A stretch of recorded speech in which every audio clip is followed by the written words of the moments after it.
पाठवला पाहिजे आणि तिथून परीक्षा व्हायला पाहिजे. डॉक्टर मानव कसं देत जेव्हा डॉक्टर ओपिनियन देतात की ज्या शस्त्राने ज्या महिला ज्या जखमा मानव झाल्या त्या होऊ शकतात, अशा वेळी ते शस्त्र डॉक्टरला दाखवलं पाहिजे.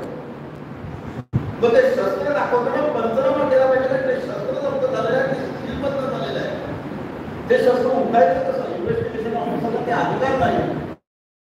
त्यामुळे पुन्हा पंचनामा करायचा आहे. डॉक्टरला बोलून त्याच्या डॉक्टर समोर पंचनामा करायचा आहे. ते शस्त्र उघडायचं आहे, तो जॉब उघडायचा आहे, त्याला रमता येईल खात्री करायचं. त्या जॉबनी पीएम रिपोर्ट प्रमाणे जे मानवची तक्रारी या जॉबनी होते का असं ओपिनियन घ्यायचं आहे.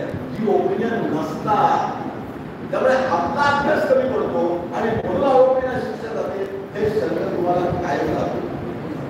त्यामुळे आरोपीला शिक्षेला पाठवण्यासाठी आपण बसलेलो नाही. तर आरोपीला पोलिसांच्या तपासातील वैकुंठ त्रुटी शोधून काढून सोडवण्यासाठी आपण सुद्धा मोठेपण आहे. हे जर फक्त आरोपीच्या बाजूने आपण विचार करायचा नाही.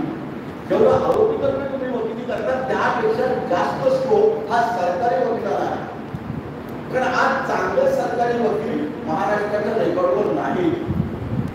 तुम्हाला स्पेशल कोर्ट प्रॉसिक्युटर कसं बनता येतं हे माहिती पाहिजे. निदान तुमची जेवढी प्रॅक्टिस झाल्यानंतर स्पेशल प्रॉसिक्युटर बनण्यासाठी चांगल्या केसेस ऐकल्या पाहिजे. आणि पोलीस मॅन्युअल केवळ नाही, तर पोलिसांच्या कॉन्फरन्सला बसायची परवानगी मिळाली पाहिजे. जर शक्य असेल तर मी प्रिन्सिपलला विनंती करेन की पोलिसांकडे खूप लिगल अवेअरनेस प्रोग्राम आहे, त्यांचे फंड्स आहेत.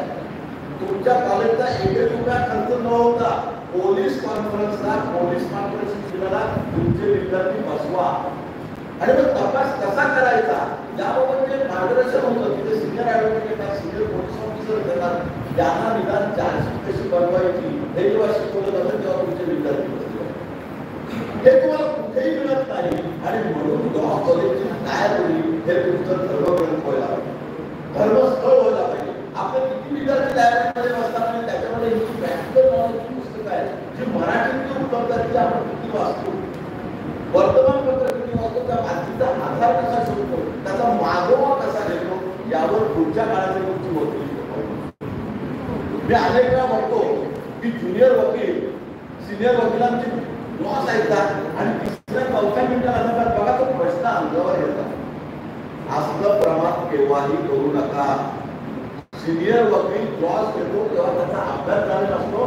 400 पानांची चार्जशीट त्याची पायपाट असते. त्याला माहिती असतं आपल्याला डॉक्टरला कुठे फसवायचं आहे, मेडिकल एव्हिडन्स आपल्याला डिस्प्यूट कसा करायचा आहे, ही ऍक्सिडेंटल केस कशी घ्यायची आहे, हे सगळं आपल्याला जर माहिती करायचं असेल तर सिनियर ॲडव्होकेटची क्लॉज पूर्ण ऐकलं पाहिजे.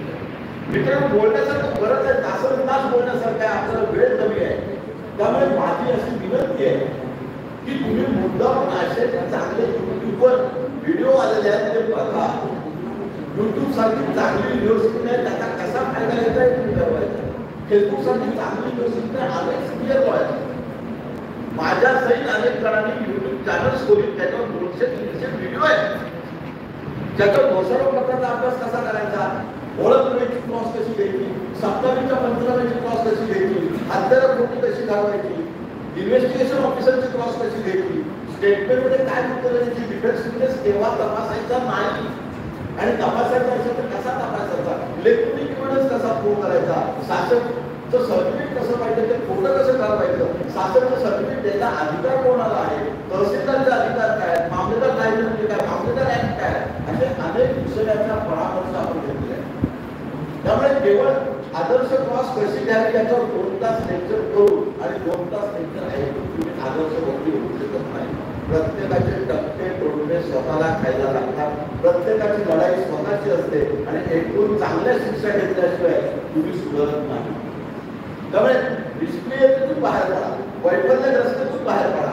मला वकील कशी जमेल ही शंका येण्यापेक्षा मी वकील कसा साबित होईल हे सिद्ध करा. मी मुद्दामून वेळ कमी असल्यामुळे आज इथेच थांबतोय. तुम्हाला सर्वांना शुभेच्छा देतोय. जे जे लॉ कॉलेजची जे मदत केली त्या सर्व लॉ कॉलेजच्या प्रिन्सिपलना, स्टाफना मी अत्यंत धन्यवाद देतोय. त्या सर्वांचं अभिनंदन करतोय. इथे किती लोक आली या महत्वापेक्षा इथला प्रत्येक जण चांगला वकील बनावा, त्याच्यात आमचा खालीचा वाटा आम्हाला उचलता आला, याबद्दल मी सर्वांचे धन्यवाद देतो, आभार मानतो. जय हिंद, जय महाराष्ट्र.